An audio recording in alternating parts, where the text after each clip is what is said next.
Welcome to Entry Points Radio. Every week we share human-curated playlists to break the algorithm. We're going to take a deep dive into new tracks, new humans, and new sounds to fall in love with from around the world. I'm Kate Bass. And I'm Richie Stagner. We founded Global Music Collective to discover and create new music across boundaries. We've spent the past decade meeting fascinating people in over 50 countries. These are the real songs and real stories that we share with real people along the way. This is Entry Points Radio. Are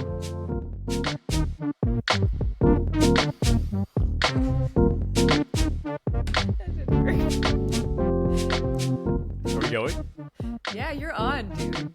I'm just on. waiting for you to make your statement. You make your statement. I'm not doing it now. I feel like it's not, if you're just giving this to me, it's not a challenge anymore. I thought it was like, you gotta be first. We're back. One of us is gonna do it. We are back. We are back at it again. Week 11 after a wonderful week 10. Welcome to Entry Points Radio, everybody. All of you out there. All of you. All of you. Kate, we went and saw the Odyssey last night at the IMAX. Yeah. I'm so jealous. Tell me about it. Well, it's big. It so don't spoil it like I spoiled the Orpheus and Eurydice event. That everybody apparently does not know about. Spoiler alert, it's long. It's long. Okay. Oh, that's the first thing you said. Interesting. Yeah. Well, actually, to be honest, it didn't feel long. It didn't feel like one of those like 2.5 hour Scorsese movies where you're like, this didn't have to be 2.5 hours. Right. I mean, Artsy it's an epic. It's the Odyssey. It's supposed to be long. Right. And it actually moved. It felt good. It didn't feel like it was lagging. It was like we were at the IMAX and we were sitting in the third row because we only bought the tickets a month in advance. And so my neck still hurts from last night. That sounds horrible. I wouldn't want to do that. I'd rather just not see it. Well, yeah. I would have considered waiting another week just to sit back far enough so that I didn't have to do that. It was cool. Like, I don't know if the IMAX is honestly worth it. I don't know if it's worth it. Interesting. Okay. Why? Like, it's a big screen, obviously, but every movie theater is a big screen. And I think I'm just used to this now. Yeah. This guy. Yeah. So, I don't know. Maybe it's just like, maybe the novelty of having like a ginormous screen that you can't see to the ends of isn't there anymore. I haven't been to the Sphere yet in Las Vegas, which maybe... Yeah, I was just thinking that. Me neither. Yeah, that might be like but the do next... they show movies there? If they don't, they should. That seems like the perfect place for a movie. I don't know. I've never been. I know they do concerts, and those seem like they'd be fun and immersive. Yeah. You don't seem thrilled about it. I mean, look, I like going to like theme parks and stuff. It's fun to go on a crazy roller coaster and have, manufactured fun. Like, remember we were talking about Senior Frogs last week? Sure. Senior Frogs. Frogs. Every now and then it's kind of fun. My friend Kathleen and I, we used to have a tradition. Why am I talking about this on the podcast? We used to have a tradition where we would, when we were in our 20s living in New York City, every now and then we would go on like a trip out to the suburbs of New Jersey to a mall, and we would just like go see a bad movie at the movie theater, and then we'd go to Cheesecake Factory, and it was like our tacky vacation. Not that we were so classy, we're like 20-year-olds in New York, but right. New York City's it was like a funny thing. We would just like go on vacation to do the tacky things. So yeah. I don't know. I get the whole Sphere thing, and I get that it's a spectacle, and everyone I know who's gone there loves it, and I'm probably judging it because I can't afford to see. I was talking about this with some people recently. Y'all don't realize these festivals are not made so that artists can take part. Like, they're prohibitively expensive, even for the artists performing. Right. Like, the artists who perform in South by Southwest, most of them don't even get paid unless they're the headliners. And, so Kate's morning grumble has concluded, maybe, at this point. Yeah. That is so. Anyway. It's so funny that there are some places where it's like, you should be honored to perform here. And from an artist perspective, it's kind of like, I'm still just doing my show, and I'm still performing. It's still an audience, like 1-to-1. It's like nothing has really changed, but there's this like austerity about some of it. We did the Ryman one time, which is this like old church that they've turned into. Exactly. What's that? Like, well, I don't know anything. For someone who works in the business, I know shockingly little. Well, as we'll discuss more later. Finally, something I know that the Ryman. Yeah, it's like it's a beautiful place. It's a church that they turned into a venue in Nashville, and it's like where all of the famous Nashville people have gone to perform. Okay. It's not like a giant auditorium, but it's kind of looked at as this like. This is the temple of country music, and so we went and performed there, and it was like here's your Ryman water bottle and Ryman mouse pad, and I was like, all right, thank you. Thank God. I've been needing a mouse pad. Yeah, I'm fresh out of mouse pads. But it also was like the same show that we did in Buffalo like 2 months prior, so it wasn't like for us as musicians, it wasn't necessarily different. Although it was this like, oh, Dolly Parton was here once.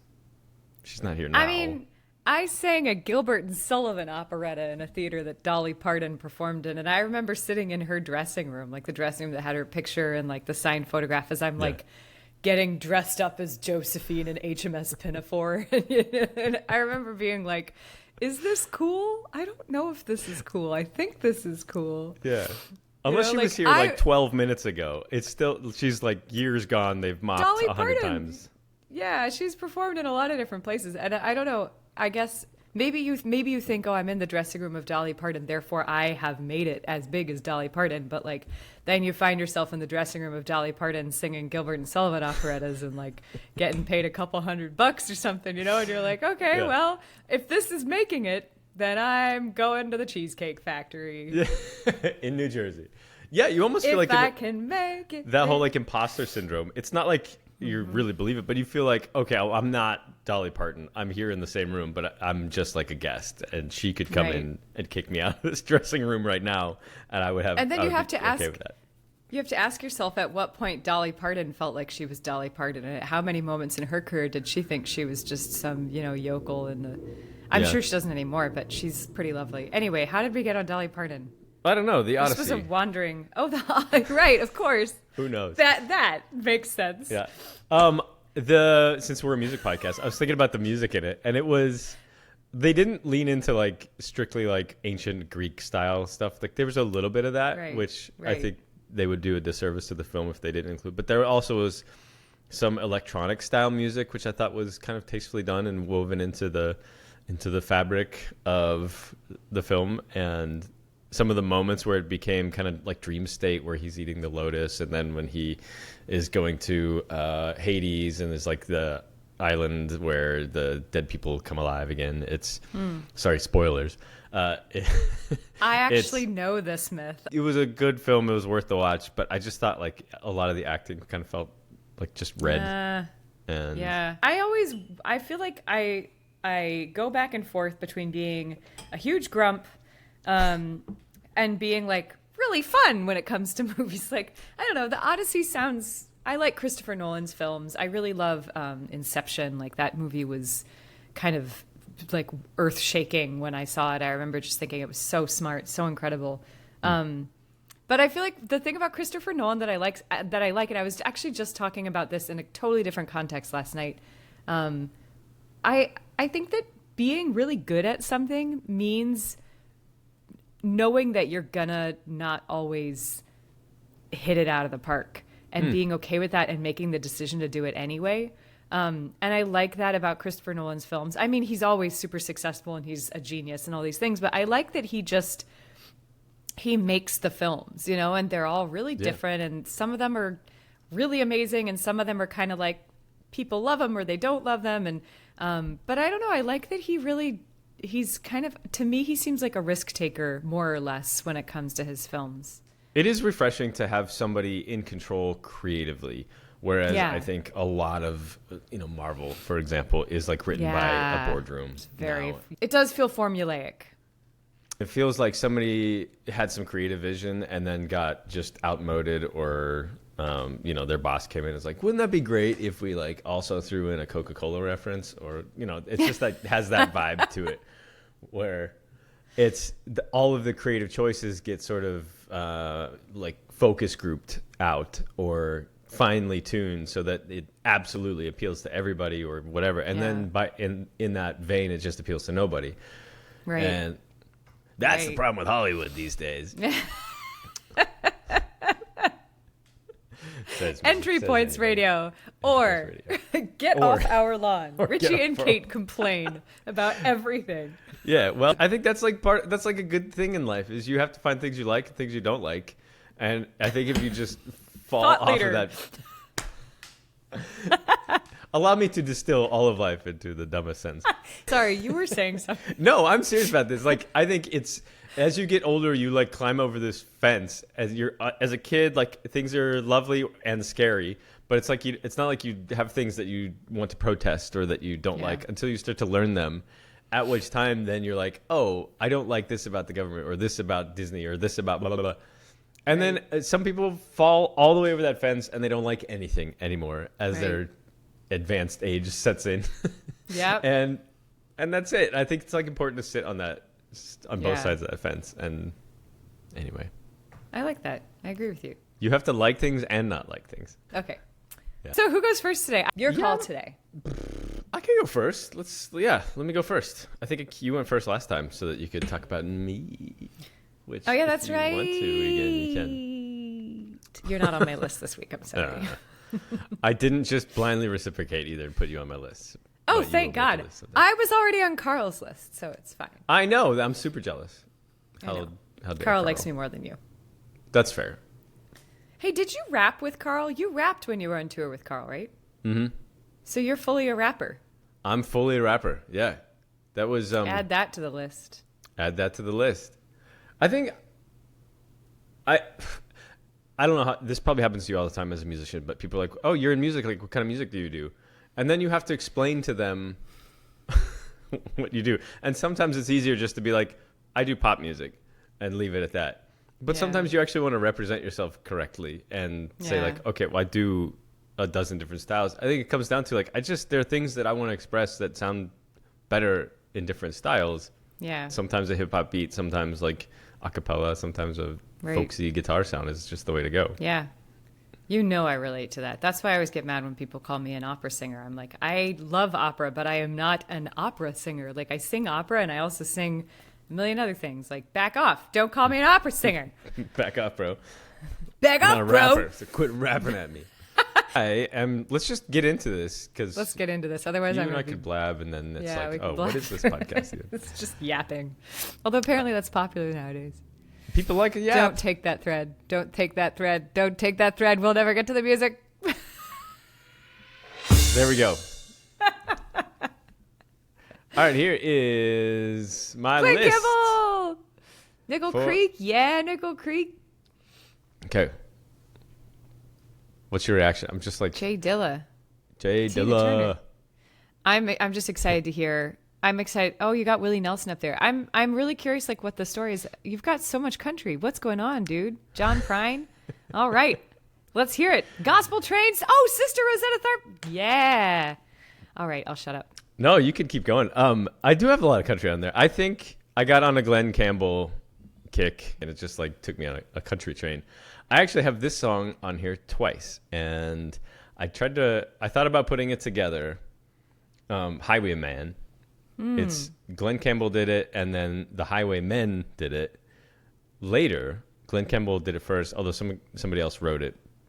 It is a spectacular song, and it actually like thematically works with the Highwaymen. The idea is that like you kind of live forever. It's like a little bit of like a rebirth idea. Oh, like the Highlander? Kinda, yeah, I guess. Okay. But the concept is like it talks about like how this guy was he was a highwayman, and then he was a sailor, and then he was a dam builder, and like it goes through like these lives and how this guy died, but I'm still around. And so it kind of goes through 4 different lives, the last of which was like a spaceman.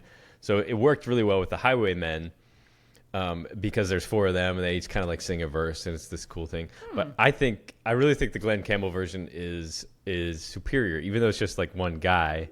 The production in it I think is spectacular, and I think he sings it better. Sorry, to the Highwaymen, but it's so good, and I've listened to it a few times. But you can pick. I put it on here twice just to be like, let me give you a taste of like either one. And if you're like a huge Willie Nelson fan and you can't separate yourself from his work, then you'll like him. The Highwaymen are Johnny Cash, Waylon Jennings, Willie Nelson, and Chris Christopherson.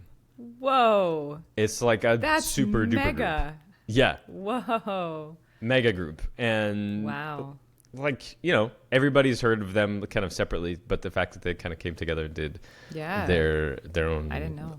band is cool. And so the song Highwayman kind of fits with Highwaymen. I don't know what inspired Chicken or the Egg, but it's such a cool song, and I think you really like it, and I think you're gonna like the Glenn Campbell version better. Yeah, I'm intrigued to get to have the debate. I split them up, but if you feel so inclined, you can jump around this list and play them back to back so that you can, you know, compare if you really want to. Sister Rosetta Tharpe is she is like a legendary guitarist. She's not a nun. The Sister Rosetta Tharpe part, the sister part, comes from she was part of a Church of God in Christ, which is like a Pentecostal church, and so like sisters is almost like an honorific. It's not like she went to a nunnery and studied nunning. Nunnery is a whorehouse. Don't call it a nunnery. Oh, wait, is it? No, Yes. It's not. Yes, get thee to a nunnery is not. Look it up. Look it up. Look it up. Look it up. Look it up. Let me make sure. Okay. Let me make sure. Wait, is that slang or is that like actually what it is? I think it was Shakespearean slang. Okay. What is a nunnery? Convent. The word I'm looking for is convent. In Elizabethan and Renaissance English, nunnery was sometimes used as a slang term for a brothel. Oh, gosh. Okay. Well, it's not that. When he says, get thee to a nunnery. Isn't that funny? Right. Okay. Humans have always been funny, man. Anyway, okay. So she's not from a convent. Nor a nunnery. Neither nor. Yeah, exactly. Neither a convent nor a nunnery. She is just an amazing guitarist, and she does this like really cool blues music, and a lot of it has gospel roots in it. And she is like one of the early greats of guitar. In fact, I think they've called her like the godmother of rock and roll. I know Elvis gets like the king of rock and roll, and there's other, father and brother of rock and roll. But she is like, she is consistently referred to by guitarists as like an early inspiration.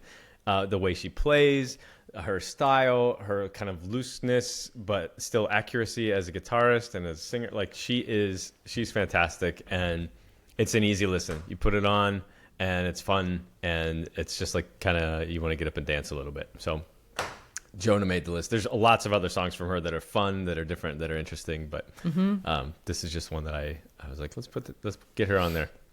Yeah, I'm glad you brought her up. Yeah. Well, I realized too, like I made this whole list about guitar players, but I think it's important to recognize where guitar comes from. And there's a lot of amazing guitarists that go way further back than the ones that I put on my list before. And I kind of wanted to make sure that I honor the actual traditions from which guitar comes. So, I would also just say from which rock guitar comes, because if you're going to go into guitar, there's so many other like styles, and they've got the flamenco people and the bossa people, and like where do you even begin with the history of guitar and where it began? It's just so guitar is like, there's just so much you could. I again tip my hat to you that you decided to even venture in your journey through guitar, because it's like, of course you're going to end up finding all these other people as time goes on being like, why didn't I put them? Why didn't I put them? Why didn't I put them? But that's the beautiful thing, right? It is. And like there's pretty much every culture has their own version of a stringed instrument, and whether or not it's a 6-string guitar that we play, acoustic or electric, or an erhu or a banjo, like there's so many different versions of strung things, and some of them have animal skins, some of them don't, and here we are. So there's a million paths to go on there. But speaking of guitar, speaking of country, I'm going to jump down to John Prine, who passed away a few years ago, but was a legendary songwriter. And as a songwriter, you listen to his stuff and it just like captures you immediately. And the song is from the 70s. Your flag decal won't get you into heaven anymore. It's loaded, but timeless. It's timeless. Yeah, I was like, oh, I didn't. When did when you like look at the album and like, did this come out in like 2016 or something? Nope, 1971. And I don't know. I'm always intrigued by writers who kind of like try to take on bigger things like that and make it unique and interesting and turn it into like a kind of a fun song. It's definitely like a fun listen, and afterwards you kind of giggle at it and maybe you think like this association sometimes between like having a flag in your car and getting into heaven is I don't know, it's a tenuous relationship at best. But John Prine is a fabulous songwriter, and I think you'll enjoy that listen. Let's move down. Nickel Creek is just like some fun bluegrass that I've always liked. They are also like incredible virtuosic players of like mandolin, guitar, and any other like stringed instruments that Fiddle. you kind of throw at them. Yeah. Fiddle, yep.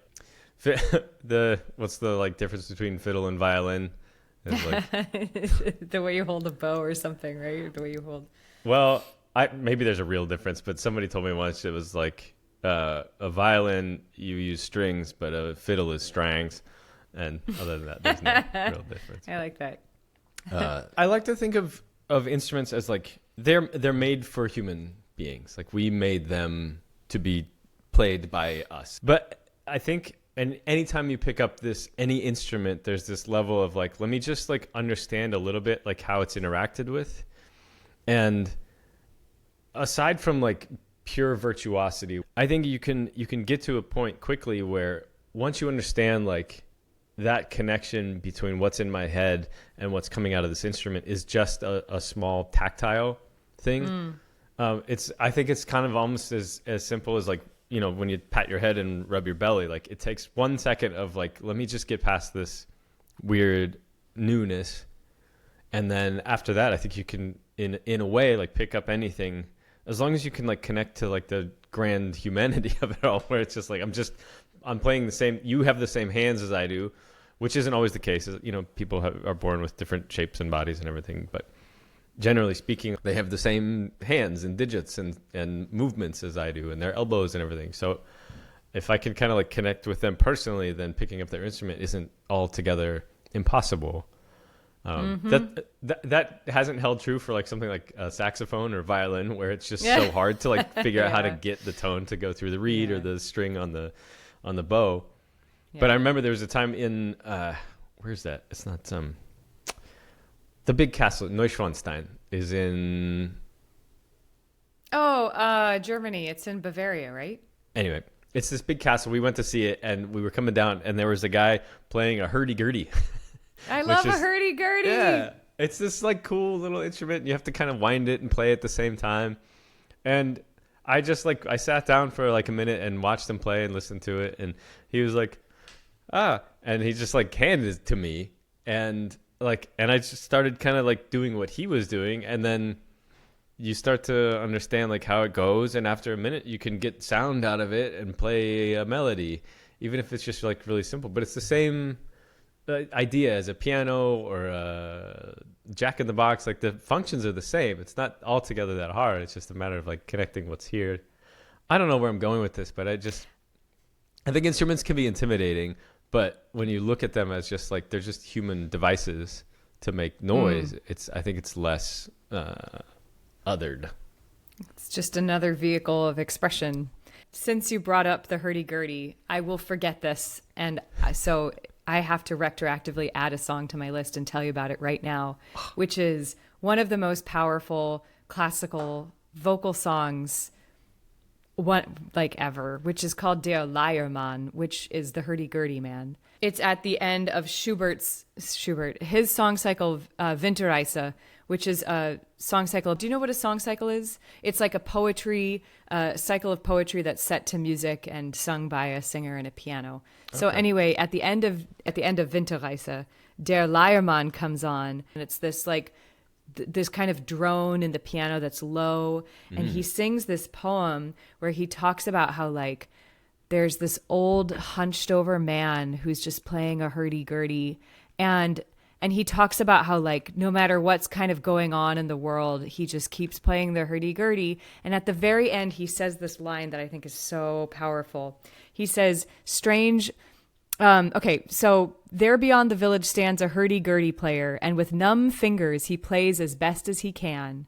Barefoot on the ice he totters to and fro, and his little plate remains forever empty. No one wants to listen. No one looks at him, and the dogs growl at the old man. And yet he lets everything go on as it will, plays, and his hurdy-gurdy never stops. Strange old man, shall I go with you? Will you turn your hurdy-gurdy to my songs? Wow. Isn't that deep? And it's in German? It's sung in German? It's in German. Okay, yeah. And it's sung like it's usually performed by a very low voice, and it's a very low, somber song. And it's so powerful because talk about like the 1970s, like your flag decal won't get you into heaven. The lyrics to that poem, if you think about it just a little bit metaphorically, you can understand he's talking about the plight of like an artist just continuing to play this music even though the world just doesn't care. You know, the guy is hungry, he's like tattered and in the ice and everything, and he's still playing this hurdy-gurdy.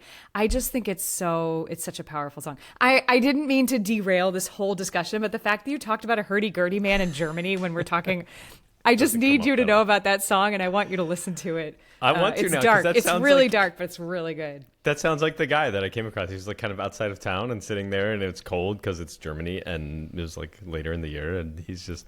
And the hurdy-gurdy, if you don't know it, like you're kind of turning this crank on there, and it gives you like this, and in the same sense as like a harmonium, you're like constantly having this tone, and you use the little keys on there to kind of obviously change the pitch, or play chords or whatever. Can you play chords? I can't remember. Anyway, I don't know. The point is, it's like it is a drone, and it's like it becomes sort of like mystifying or mesmerizing. To listen to this after a while. And if you're walking through the fields or the path, as it were, where we were, then you're like, you kind of don't notice it anymore in the same way like crickets or cicadas become background noise and your brain starts to tune it out. And I wonder if that's, I'll have to listen to that song now and maybe like place this image of that hurdy-gurdiest in there. It's so cool that you brought up that image, and it's just such an interesting. And when you listen to the song, you should know that it's at the end of this extremely long and very emotional song cycle by a guy who's a depressed, like he's had his heart broken. It's this whole thing. And so then that it ends on this like weird, just like hurdy-gurdy man playing on the edge of, it's just so cool. It's so metal. It's super metal. It's actually so metal. Okay. In my opinion. Anyway, okay, I'm doing a great job of like staying on. Yeah, let me get through my list, Kate, and then you can add your own songs to your own damn list. I wasn't gonna remember the hurdy-gurdy. I know. No, I'm glad you did. Let me jump next on there. Let me keep throwing some hip hop into my list. Because we go just from hurdy-gurdy to Notorious B.I.G. It's amazing. Exactly. This is the song. I like my list sometimes. Like I want to just like change the vibe sometimes. So sometimes you go from Nickel Creek's this side, which is this like it's really lovely strings and plucking, and then you go into this heavy, very violent song by the Notorious B.I.G. Anyway, it's this is the song that sold me on him. It's basically like two people that are robbing somebody or trying to get away from the police, and it sounds like it's sung by two different people, but it was him. He went into the studio and recorded one voice, and then went back and like recorded the other voice like a little higher, and so it kind of sounds like this conversation between two guys. And I was like, that's cool. I don't hear that like sort of storytelling and role playing that much in hip hop, and I was like, that's unique, that's different. And this was from a long time ago, like this was from decades ago, and I still don't hear like that kind of like juxtaposition. So I just liked how he was able to like change his voice, tell a story. It would be like you were hanging out with him on the street, and he's like, yeah, this guy said this, and then this guy said this, and that's kind of the vibe of this track. And it's really cool. I like it. That's awesome. And a lot of people listen to it still, and they're like, who is that other guy on the track? And it's Notorious on both lines. That's awesome. So that's fun. Under that is Easy Bob Weezy. He's from our program in Nigeria. All she cares about is the weed. This song is about a girl who smokes too much weed. And it would just come on. And the funny thing is, like, he's complaining in this song about how much weed she's smoking. She's like, the room is full of fumes and it's like too much. And he just wants to talk. And it's, But when it came on, everybody's like, "Oh, this song's about weed!" Oh. And so it was just like, it's kind of funny because it's not a good like view of potheads. It's more like all she wants to talk about is that. That's amazing. Yeah, it's funny. Anyway, check it out. Easy Bob Weezy, which is a great name. That is a great name. Yeah. From Abuja, right? From Abuja. Yeah. Nice. From Abuja. Cobarde. This song is just really beautiful, and I've had it on my go-to list of tracks for a long time, and I don't know what it means. I just like it, and it sounds really sweet. So listen to it. Oh, that's awesome. That's all I got for you. I'm just like, it's in another language. I think it's Spanish, and yeah, I'm gonna go in full. Like, I don't know what it means. I'm ignorant on this, but I just like the song, and I think you will too. Love that. Love that for you. Love that for you. Of course, we're switching it up from, we go hip hop to like ballad, Spanish piano vocals to like electro tracks. Detach and Besito are like, they're just like kind of good electronic music and good vibes that I've had on my list as well for a while. And yeah, so I think sometimes with electronic music, there's not much to say about it. Like, a lot of it doesn't really dive into the heavy stuff of like your flag decal won't get you into heaven. Right. But it's just, it transports you. And I think that goes back to the days of like Brian Eno, where he kind of like pushed this whole thing of like create spaces with music. Don't just create like music that you like, but you're trying to transport somebody somewhere else. And anytime I listen, I think that's why I like electronic music, is because it does that.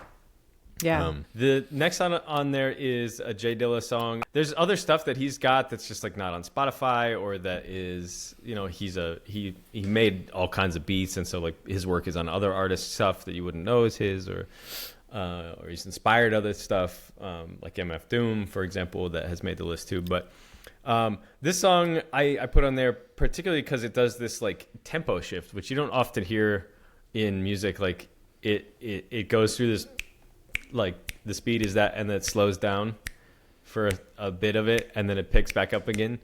And it's just like, it does that for each little section, and it like somehow that works. And especially when you're sampling music and putting together loops and beat loops, which is such a hip hop thing.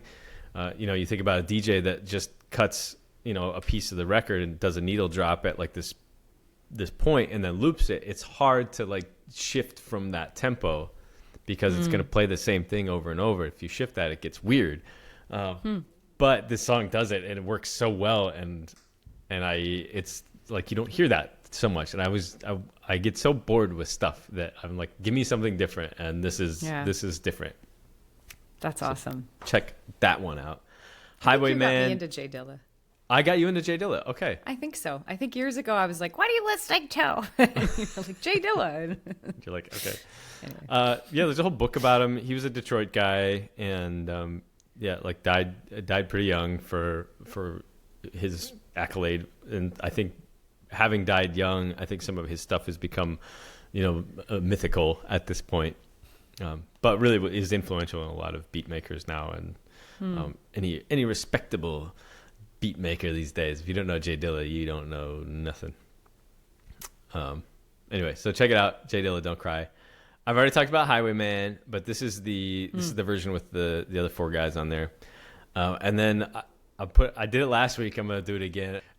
This song, Nutbush City Limits, it is an Australian palate cleanser, although it's not from an Australian. Tina Turner is American.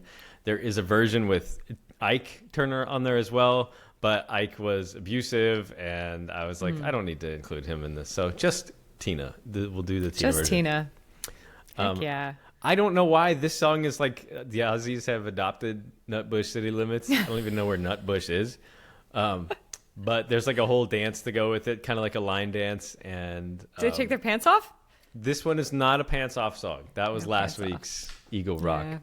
This song is pants are on, but you're Nutbush City Limits. It's just like they always play it in the same way we play either Electric Slide or Macarena. I don't know if we still do. Oh, okay. Yeah. Getting older now, but you go to a wedding in Australia, this song will play. Oh, that's amazing. Yeah. You've really gotten me. I now have a soft spot for Australia that I didn't have before because I've just heard so many funny and sweet stories about Australian culture. It's cute. Yeah, I like it. It's kind of like they got all of the stuff like 6 months late out there, and they're like, all right, we'll do this too. Like it's so Right. they're pretty casual about like what they, about things in general, but also like if they don't like it, they don't like it, and they're not really subject to the whole like media hype machine that we have here in the U.S. Yeah. That it's changing now because the internet makes the reach of Warner Brothers a lot further, but it's just like it's such a lovely place, and they have like their kind of like funny little things that they do, and it's Australia, mate. It's like it's lovely. Like they have a kangaroo on their flag. It's like, all right, why not? Let's do that. It's so nice. Amazing. All right. Anyway, that's my list. Thank you very much. I'm excited to hear it. Richie's lists. I hope that more people discover this and discover the lists because there's some really good tunes. And it's funny. I don't know about you, but every now and then I feel like I hold back being like, oh, I'll wait till we have a larger following to share this song. And lately I've just been like, screw it. Like I want to share the good songs. And That reminds me, there's, I think it showed up in a movie one time, but it's kind of maybe just wider a philosophy. And it's this concept of like, if you have to swim across a lake, like the best way to do it is not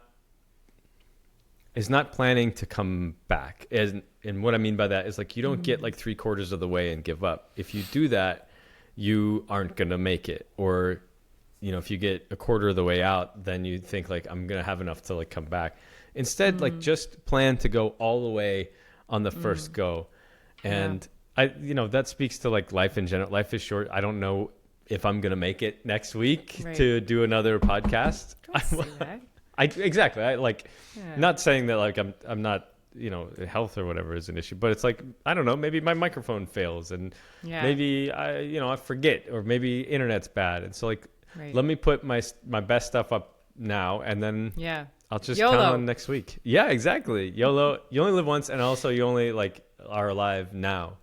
And so I'm not going to wait till next week to give you the goods. Yeah, I like that. That's like the Napoleon burning the ship story. Do you know about that? The Napoleon told his men during one of the invasions of somewhere to burn the ships when they got to the place they were gonna. And the whole idea was that there's no going back.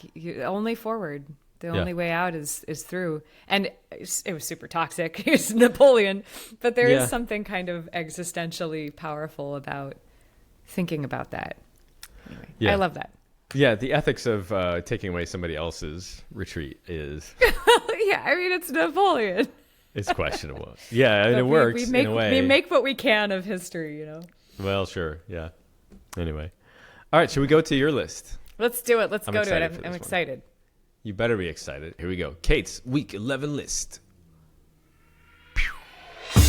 Yay! There it is. Ooh, okay.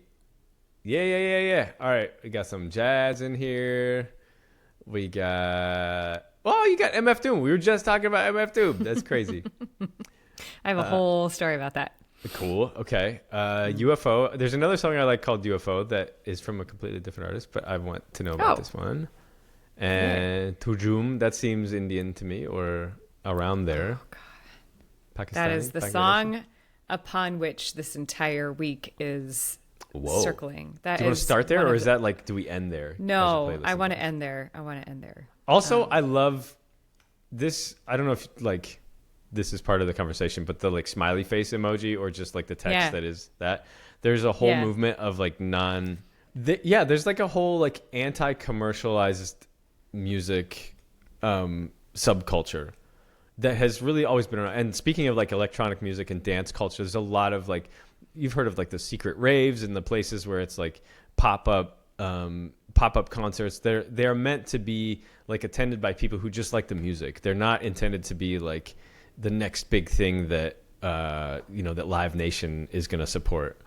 And so as part of that, like they recognize that like music, when people like it, that's when it becomes commercialized. And so they have to intentionally build these borders around it to say like, I'm only going to let you into this if I know that you like this.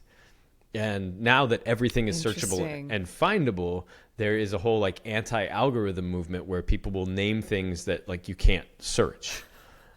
God, what a joy that would be to have enough people that knew your work that you were able to be, insist on being niche. I don't mean to. Yeah. I think it's beautiful that this movement exists. I just sometimes feel a little bit.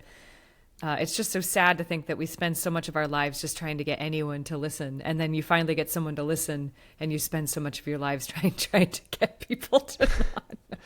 Yeah. Well, I mean, if you really think about the point of music, it's not what we do now. Like this whole bullshit of trying to like get on Spotify playlists and do the tour is like it's removed from like this need to express ourselves and communicate, and it's become like I love pop music as much as the next fella, but to create music simply for the sake of making money is like it's an assault on music in a real way, and I'm guilty of it too. Like we're just making music, I think, to make music, but like I completely understand these movements. I think they come from some of these like artist houses where people would get together and they would pool their money to live in a like kind of arts commune, and really the point was like make art for art's sake. Ars Gratis Artis, whatever the MGM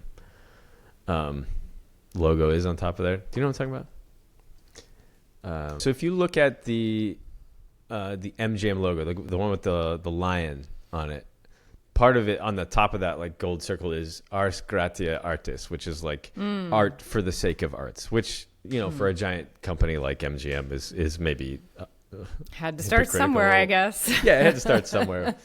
But like the philosophy and the point behind it is that like doing art because art needs to be done is a different animal than doing art because you think it's going to sell. And it goes back to the point of like of the Odyssey versus like Marvel films, like directors having enough money to like follow a creative vision versus like having a boardroom create a movie that's going to sell. Like there's a line to toe there, I think.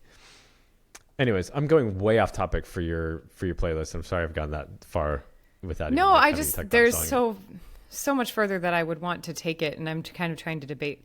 I understand and agree with a lot of what you're saying, but I do also think that it's a very sad contrast. It would be great to make money from my music, but what would be even better would be for anyone to hear it. I know so many independent artists, ourselves included, who have made really good music that because they didn't have the funding or the connections or the luck or whatever it is, didn't show enough skin, whatever the reason is, they weren't able to get exposure to their music. I mean, I can't tell you how many times I've come across the problem of, it's not that people don't like it, it's that people literally don't know it exists. Mm-hmm. And it's just to me it's so sad. It's that if a tree falls in the forest and nobody's there to hear it, doesn't make a sound kind of thing, I mean, I don't know. It's not always about making money, but I do know that as an artist, one of my deepest sources of grief for my whole life has been that I just, kept making art that mattered to me. And I don't think that fame is equivalent to value. There are lots of artists who are super famous, who are amazing. And there are lots of artists who are super famous, who are, formulaic, like what you're talking about, kind of pumped out by labels or whatever, or now AI. But there are also there was a really famous jazz singer. She wasn't famous when she was alive.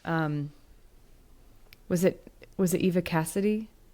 I don't remember. But there are these singers who become famous posthumously, and artists who, die unknown and then, endure throughout history. And it's an interesting conversation. I don't look down on those movements at all. What I was saying was less about looking down on them and more about what a blessing that would be to get to the point in your career where you decided that you wanted to make art for art's sake, regardless of if anyone heard it, because that people are going to hear it anyway. A lot of these a lot of these people who are part of these movements, if you're talking about Christopher Nolan versus, Marvel movies, like those are people are going to watch a Christopher Nolan movie no matter what, So then you have to wonder, like, how did he get to be Christopher? Anyway, we could go on forever. And so I'm not even trying to be contrarian with what you're saying. It's just, it triggers something in me that feels like.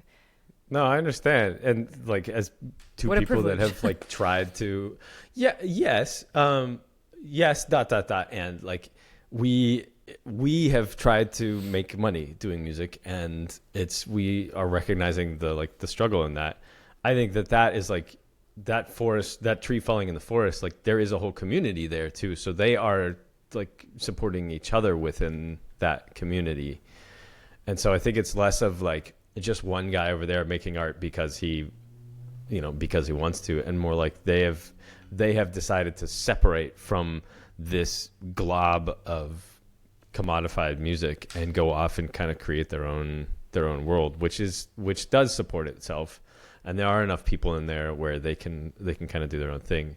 I feel like there's this over romanticized notion that artists do it for art's sake, and we do, but it's tough when you're doing it for art's sake and you're not making any money, and you also don't have a community, and you also don't have people who care enough to listen, and we live in a world that's increasingly siloed.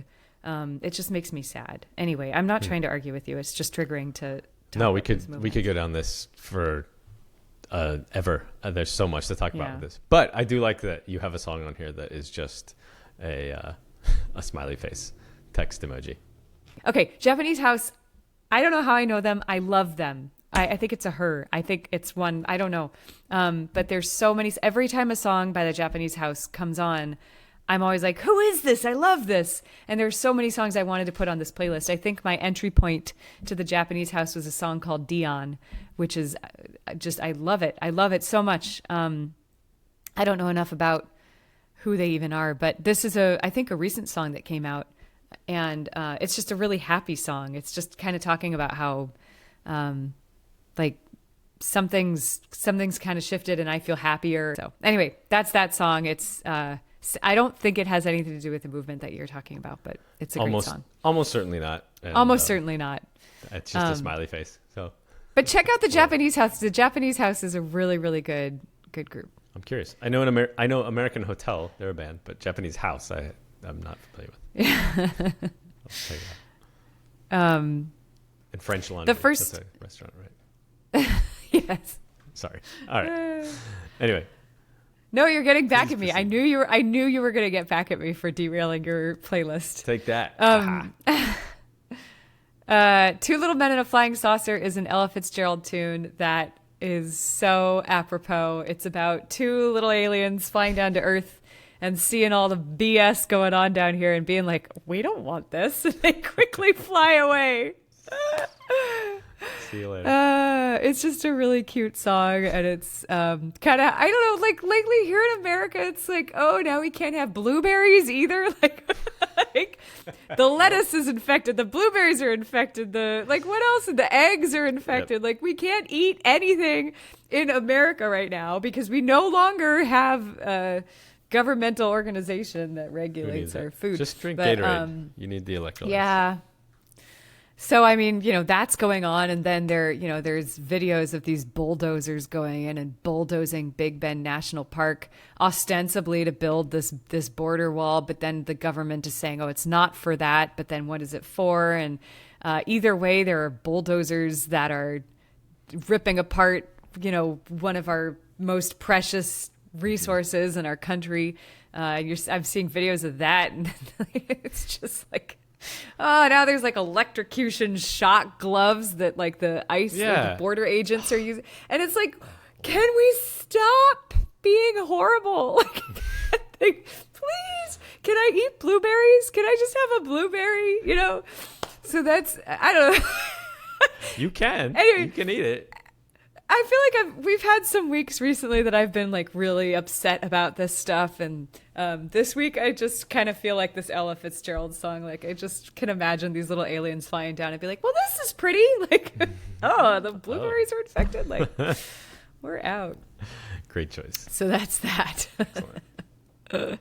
And then Where or When. Benny Goodman is one of my favorite I guess instrumental jazz musicians. I just love Benny Goodman, clarinet player. For anyone who doesn't know, I have all of these records of Benny Goodman, vinyl records that I got in a thrift store for really cheap many years ago, and I just got super into Benny Goodman because I had all these records. And Where or When is a really beautiful song. It's a really great recording. It's very like very happy old school jazz. And there's a singer on it. I don't remember who the singer is. It's probably some famous jazz singer. And the lyrics are really beautiful. It's just talking about how like it feels like we've met before. I can't remember where or when. It's just a really lovely kind of dreamy jazz song. And it just came to mind. Speaking of dreamy, I didn't do that intentionally, but the next song, Liebestraum in German, means dream of love. And it's a beautiful list. So, we've talked a lot about piano and how much I love piano and piano repertoire. And I love jazz piano. I love classical piano, honky-tonk piano, ragtime piano. Like, give me a piano. I love a piano. I love a piano. Do you know that song? Anyway. It sounds like it reminds me of the Bugs Bunny. I love to sing in the moon and the June and the spring. Is that Bugs Bunny? I don't know. I don't know, but it is a similar vibe. Wow. I'm clearly the erudite music scholar that should be running. Well, I think it's so funny. We're going to talk about this in a second. We're about to get to the erudite thing. But before we get there, I'll say that Lang Lang is a pianist, a Chinese pianist, very famous in the classical music world. And it's interesting. There are a lot of classical pianist friends who I went to college with who were very judgy of Lang Lang. They would act as though he was just very showy. And, granted, every classical pianist, once you start to be able to hear, like you were talking about last week, Richie, when you're able to start to hear their different voices and personalities come out through the piano, there are certain long recordings and performances that I have not loved as much as others.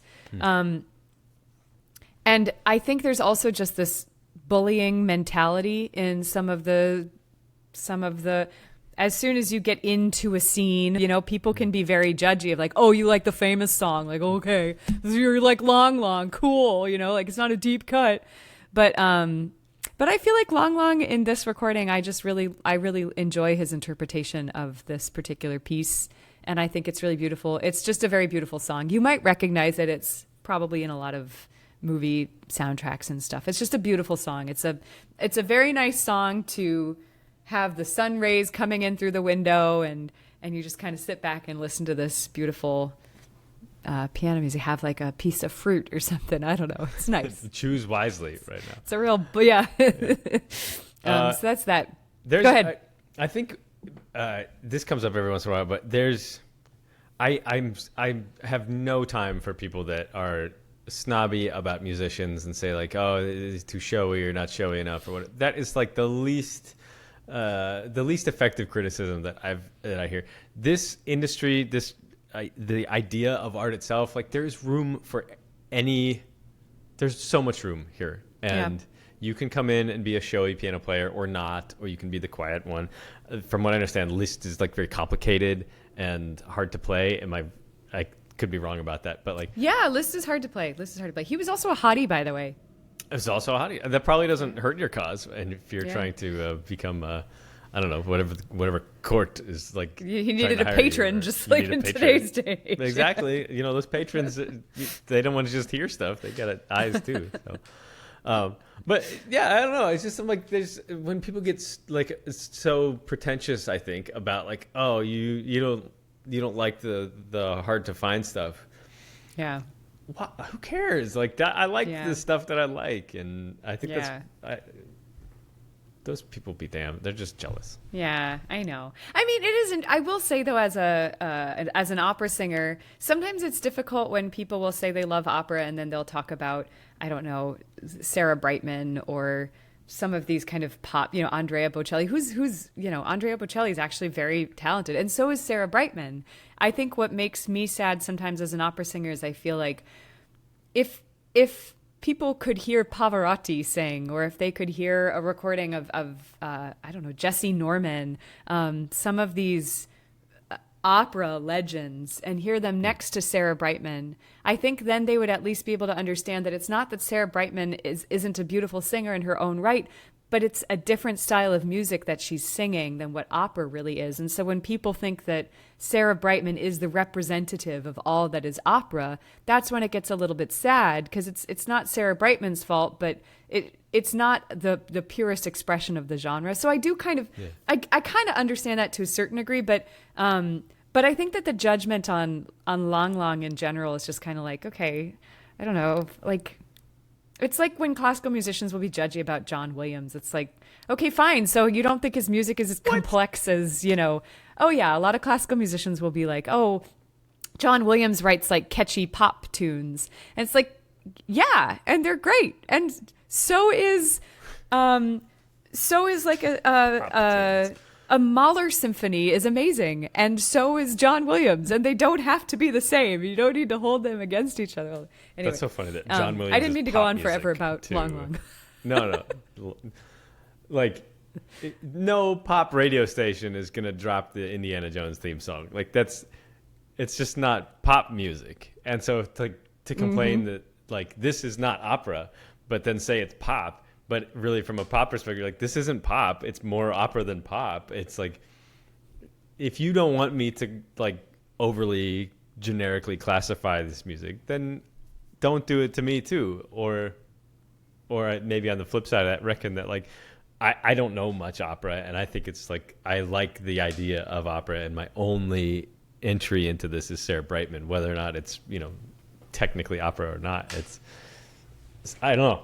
I think that's I think the semantics and the definitions and the like you can only do this style of music if you're allowed to is so exclusive. I don't like it. If I spoke about how much, in fact, I'm about to tell you about Doomsday, so I'll get into it right now. So I was out and he's really into hip hop and really knows a lot about hip hop, like really knows a lot and is passionate about it. And we were talking about, he was asking me who my favorite rappers are, because I was telling him that I really enjoy hip hop. And the rappers I told him, a few of them I would consider myself pretty knowledgeable about, one being Dr. Dre, because I grew up on the Dre and Snoop Chronic 2001 album. And like one of them being Busta Rhymes. And when he asked me what my favorite song is by Busta Rhymes, the first song that came to mind was Look at Me Now, which I didn't remember was his like super mega hit with Chris Brown. And I kind of looked like a dope when I was like, yeah, I love Busta Rhymes. Yeah, my favorite song is the song that like 415 million people have heard. And I felt kind of like, oh, do I prove that I really like hip hop by giving all the deep cuts? And I don't know all the deep cuts. And then I said I love D12 because I do. I've learned a lot of D12 stuff because of Carl, because of our friend Carl, who is the DJ for D12, DJ Invisible. He does record scratching. And I didn't realize that D12 was a group of a lot of different rappers who were all extremely famous in their own right. I didn't realize it. All this time I've listened to D12 music and I recognize that there were different voices, but there's always so many collaborations in different rap songs that I just didn't really process what it was. And I felt so stupid. I felt so stupid and so ignorant. And I had this moment that I thought, oh my gosh, I consider myself so knowledgeable about so many different styles of music. Yeah. But if there's one thing I'm learning doing entry points with you, it's that we need to feel more comfortable being ignorant about things and still loving them. We need to be able to feel comfortable being like, I don't know much about opera. My only moment into opera was hearing Sarah Brightman, and I don't know if that really even encapsulates opera. And then you get to have someone who's into opera be like, oh, yeah, Sarah Brightman's not really, opera. Like, here, listen to Pavarotti. If I was able to approach someone with Sarah Brightman with the same grace that I have been approached about this hip-hop conversation, then I think that maybe more people could have more grace being like, yeah, I don't know much about opera. I'd love to learn more. And I think instead what we so often do is we put up these walls with each other of like, oh, you don't really understand this thing that I understand. And therefore we can't connect on this. And I think then we all get afraid to be ignorant. I think part of this podcast has been a little confronting at times, because you'll ask me like, oh, here's this like random artist X. Do you know them? Or do you know the Orpheus story? And I don't. And I think sometimes like my personal self, I'm like, oh, I don't know everything. Like, how confronting. I don't want to look like I don't know everything, especially on a feed. And I've had to like think about that a couple of times and then be like, no, like I think first of all, I'm a human and I have to learn things. And so it just takes time to do that. Like I don't come out of the womb knowing like, oh, tell me more about this Greek history that I don't know anything about. You just don't know that. And so like there is a level of like I've had to learn in my life how to learn things, learn to learn. And so I think having that on the podcast, like showing me not knowing stuff it has some value of like, okay, if you don't know something, like here's how you can learn it. And then to your credit, here's how you can tell somebody about these things without being a complete jerk about it. And I think that's nice to see. Like, I think, you know, our process now with AI, like we all know everything now because we just know it. But the reality is like, I don't know everything despite what I would have people believe. I agree completely. And I think that this experience talking about hip hop the other night was really, it was actually, I thought about if I wanted to share it because I felt really embarrassed about it. If we can't acknowledge and be comfortable with the fact that you only know as much as you know until you know more. And then we're not going to enjoy exploring. That you know something anyway. Well, right. That's the other thing. That I know that I don't remember. Right. And that was the interesting thing about MF Doom is that when he was bringing up MF Doom, I remember in my mind thinking, I've heard of MF Doom. I know I've heard of MF Doom. Like, and I've heard of MF Doom because I think you've even brought an MF Doom song maybe to Entry Points Radio. And I just didn't, it was like in that context and that environment. And I was already feeling kind of insecure about my hip hop knowledge and oh my God. Yeah. And anyway, there's so much to say about that story and about just kind of that experience and also just about how impressed I am when I'm talking with people who approach other people's ignorance with grace and how much space that gives us to just be honest. That was one thing that I took away from this. But the other thing was that then after listening to Doomsday, I actually went and did some research on MF Doom on my own. And I was absolutely stunned. I was completely blown away learning about how I didn't know that he lost his brother and that he went through this dark depression, that he then created like Doomsday was a song about losing his brother, and it was about how he then created these personas that defined what became this legendary underground rap career that inspired all of these people, including Tom York, who's one of my heroes from Radiohead, and like learning about the different albums and just the different, like the fact that he performs with this metal mask and that it has this artistic, and we were talking, there were so many things about MF Doom and about hip hop that I learned because I was so affected by my own ignorance about not knowing who he was and not understanding more about the song. And that brings me to the final thing about this song and this whole kind of tangent that I've been exploring. I was listening to the radio the other day, and he was talking about an Aphex Twin song that was, he didn't know what the title meant. The DJ on the radio didn't know what the title meant, and he thought maybe it was gibberish. He didn't know. He looked up the title, and it turned out the title was in like Cornish or something like that. Aphex Twin is from Cornwall, and he said that. The DJ said, oh, okay, so the title is in Cornish. But he never said what it meant. He never translated the title. He just said it's in Cornish. And I thought, how interesting. You just got under the surface of this, but you didn't go any deeper. You didn't want to know? Like, you didn't want to know what it meant? And I don't know. So okay. that's my MF Doomsday story. I didn't intend to go on so long, but yeah. That's great. All right, well. Kate's journey into... There are plenty of hip hop heads that know kind of the bare stuff about MF Doom or don't know him at all, and that's their perspective. So you found a way. You found your own entry point, and that's all right. Back to your list. Let me reshare it. Back to my list. Thank you. My screen went down for a bit. Okay, so next on the list, and I'm gonna try to go quickly. So for Aisha, it's interesting. Doomsday, when I learned about the history behind Doomsday and the story about his brother and just the tragedy of the whole thing, this song for Aisha I had heard before when I was living in India, and I didn't know the backstory of that, which was also, it was It's about a woman named Aisha Chowdhury, an author and a speaker who died of pulmonary fibrosis. And they made a documentary about her life, and her brother produced the song. Her brother is Memba, and Memba is Indian but grew up in America.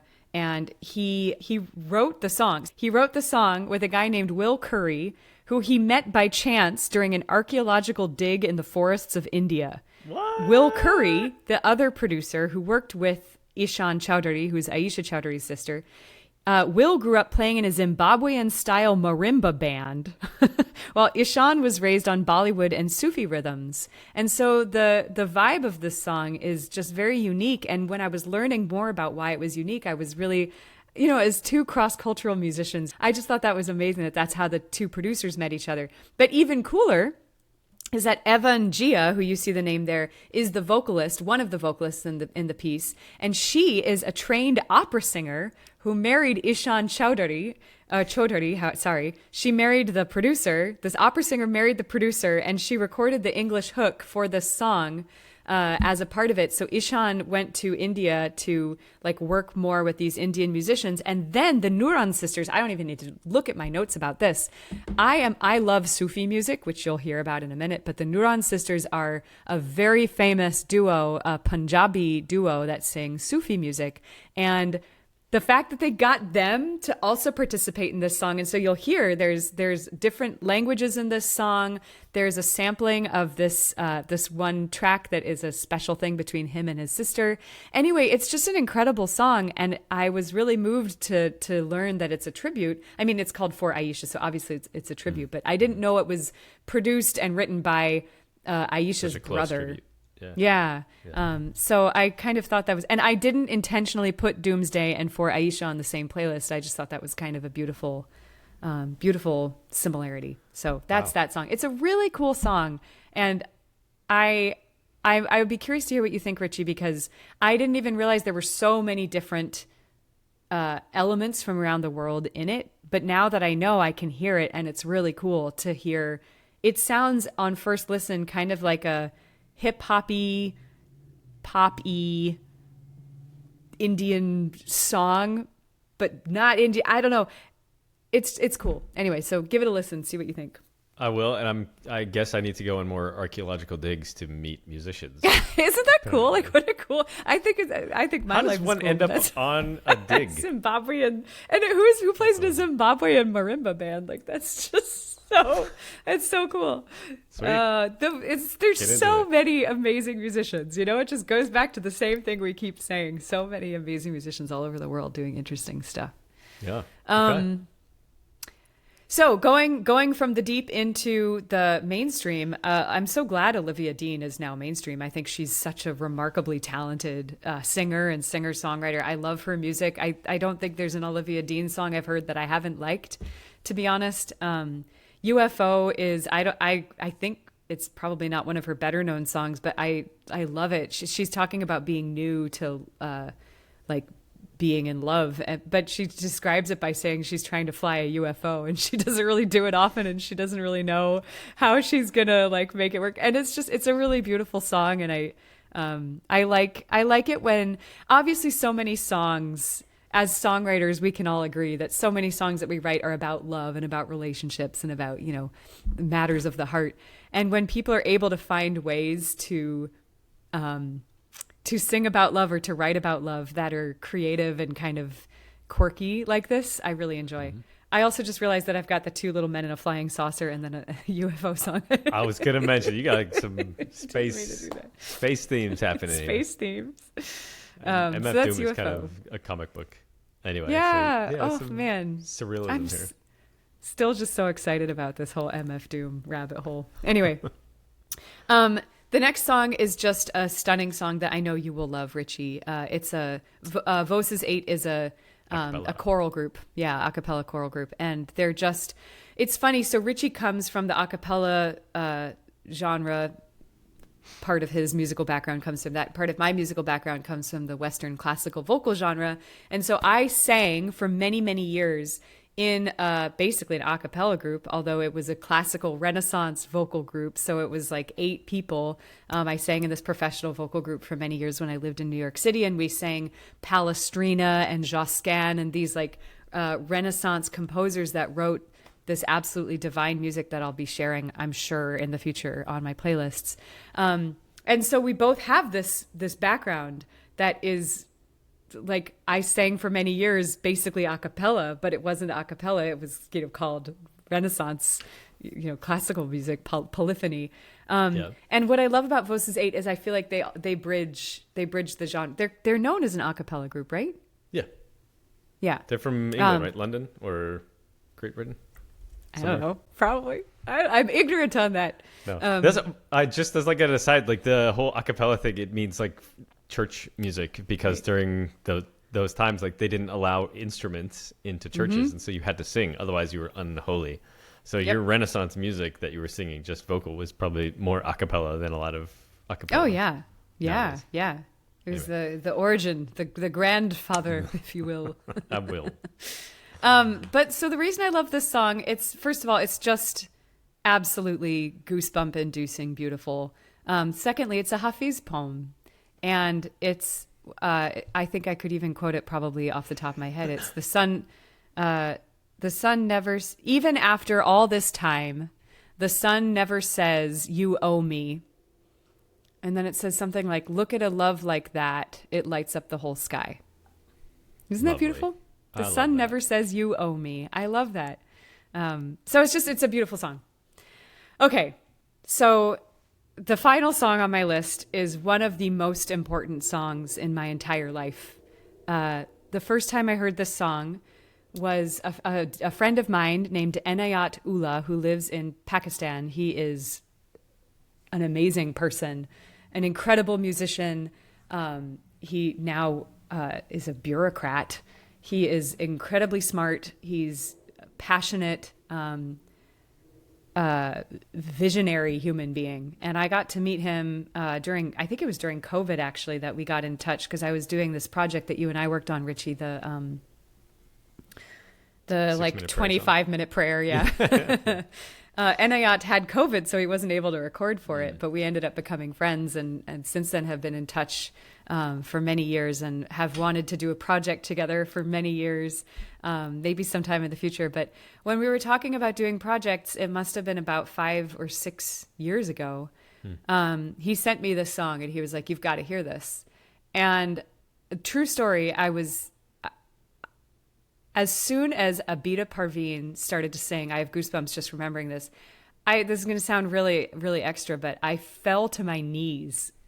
It was so stunning. Wow. I don't know, sometimes you hear a song and it just hits something in you that's like, I don't know why. We talked about this the other week, the familiarity or something, but this just felt deeper. I had no idea what she was singing about. I had no idea what was happening. And again, true story, I remember when I listened to this song, it was long before you and I started Global Music Collective, and I remember just being like,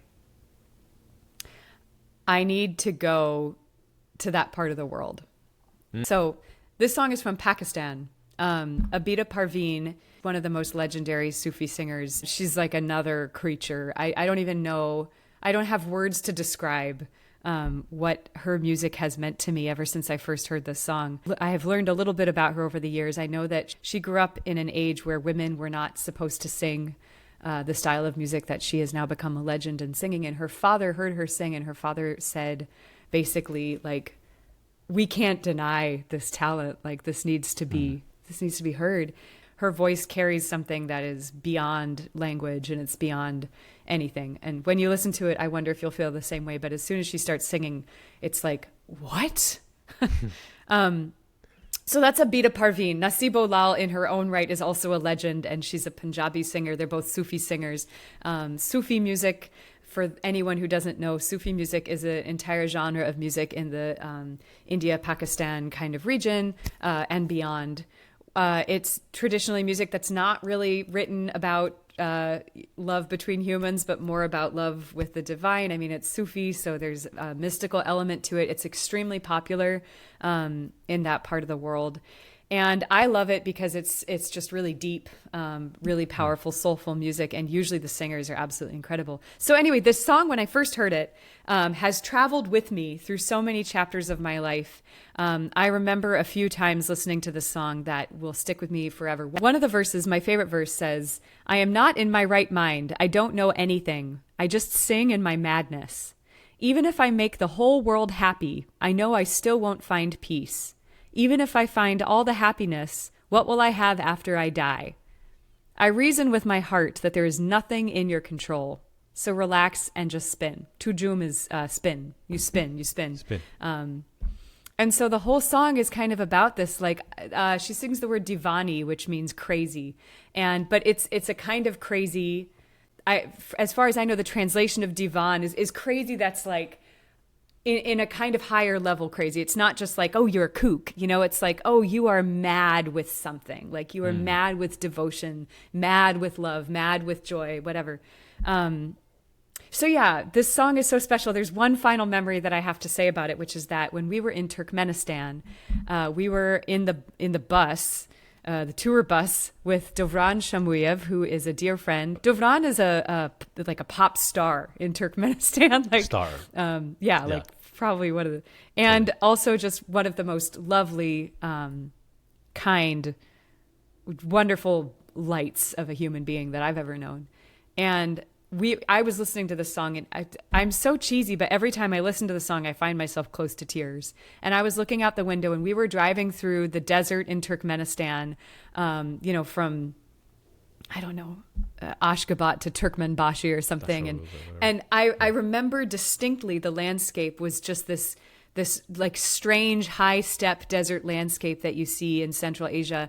And there are just these like brown rocks and kind of like mountains, but they're rocks, and then just sand everywhere, and literally just camels walking by. I mean, I remember we're driving by and there's just this group of camels that's just walking alongside the van, and I'm listening to this song and just feeling some kind of a way.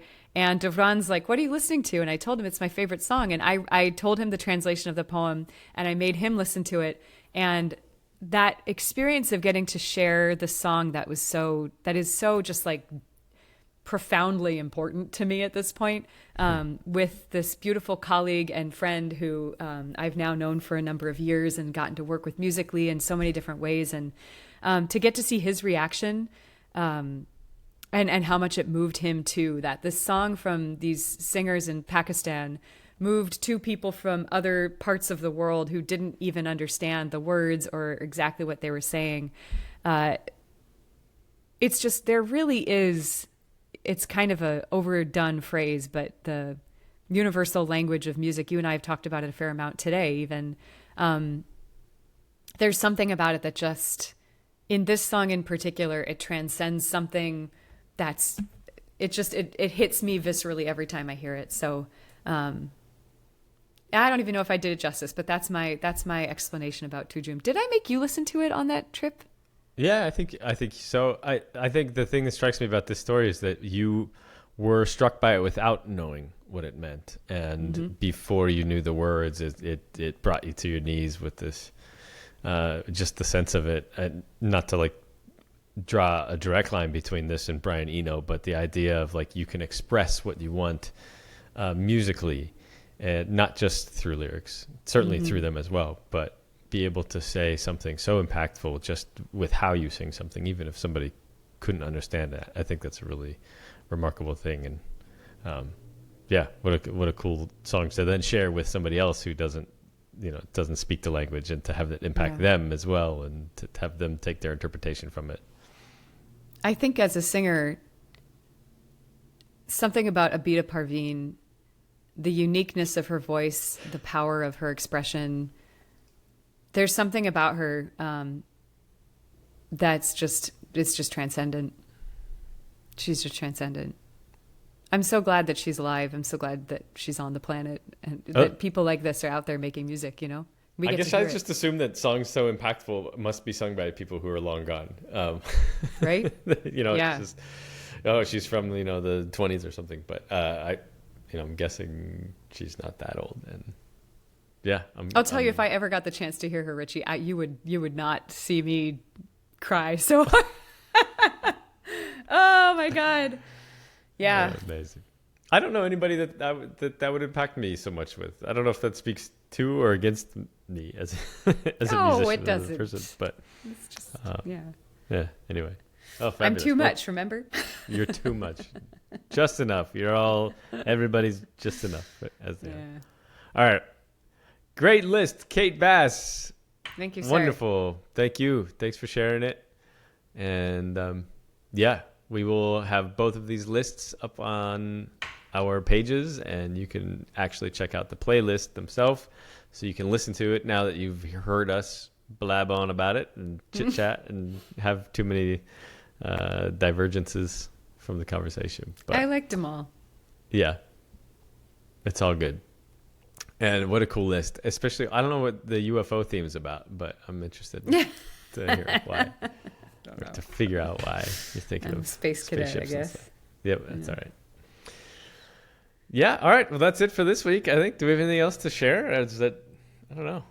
Could talk more about everything. All talked out, dude. What about you? All zoomed out. Okay, let's end with the thing just for fun. Not because we're going to share it necessarily. I'm just curious. What are your top 3 for this week? What do you want shared?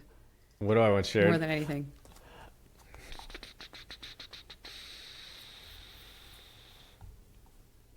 I think listen to that Your Flag Decal song is just a lot of fun. And I don't think we have a lot of stuff like that right now. I think we're in a very serious, heavy place right now, for a good reason. We're in a very divided place right now as a world and as a country. And to have somebody like John Prine, I think, effectively communicate a sentiment like this is it's worth a listen. And if you're annoyed by that, you have a flag decal and you don't want to hear somebody like John Prine make fun of it, then I would go to Highwaymen. I would listen to them back to back and have an A/B test between the Glenn Campbell version and the Highwaymen version of Highwayman. That's what I'd say. What about you, Kate? What are your go-tos? Obviously, Tujum. Yeah. Okay. Anything else? Up to space with the UFOs and the flying man and saucer, or Two Little Men and a Flying Saucer. I feel like probably a lot of people haven't heard that. So yeah, that one I would put up there. Okay. And then maybe Doomsday, just because that was such a cool. I just think it's so cool learning more about like what went into that and what his story is. And I know hip hop people all probably are like, yeah, Kate, duh. But I'm like, this is cool. If I don't know it, probably a lot of other people don't. Yeah. I mean, when you first started driving, it's still cool to you, even though the rest of the world's been driving their car. And, when you're 16 and you get behind the wheel, it's exciting. It's a fun moment. And I think cherish that rather than think like, it's my first time. Well, and I don't think the rest of the world knows the story of MF Doom. You know what I mean? Like, probably not. And honestly, like, he wears the face cover and all of his albums are cartoons, and it's not like he's a public figure, so to speak, in the sense that, like, we look at somebody on Instagram, it's more of like if you look at the guys from Daft Punk, you wouldn't recognize them unless you said that's the Daft Punk guy. That's funny. Yeah, you're right. You're literally looking behind the mask in this case, and there's a lot more to see. Yeah. So yeah. So we should close the podcast. After we cut all of our political discussion. Right. Thanks for tuning in. We'll see you next time on Entry Points Radio. Woo! Bye. Bye. Thanks for listening to Entry Points Radio. You can find the full playlist and connected links for this episode in the show notes. Subscribe for behind the scenes, playlist archives, and more at our Substack and Patreon. Your support makes our work possible. Follow us on Instagram at Entry Points Radio. If something in the episode opened a door for you, send it to a friend. That's the whole point. We'll be back next week with more music beyond the algorithm.